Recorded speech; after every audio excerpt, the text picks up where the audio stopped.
اعوذ باللہ من الشیطان الرجیم بسم اللہ الرحمن الرحیم السلام علیکم ورحمۃ اللہ وبرکاتہ۔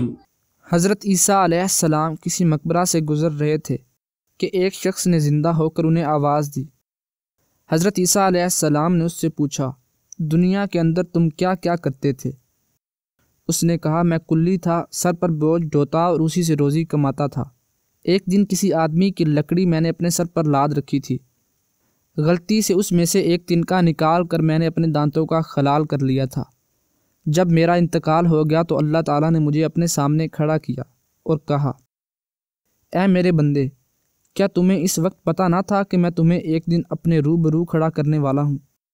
جب فلاں شخص نے اپنے مال سے لکڑی خریدی اور تمہیں گھر تک پہنچانے کی اجرت ادا کر دی تھی، پھر تم نے اس میں سے ایک تنکا کیوں نکال لیا تھا جو کہ تمہاری ملکیت نہ تھا؟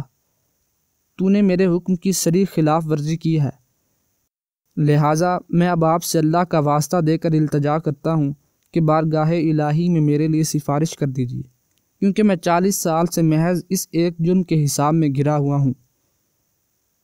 اللہ اکبر۔ حضرت حسن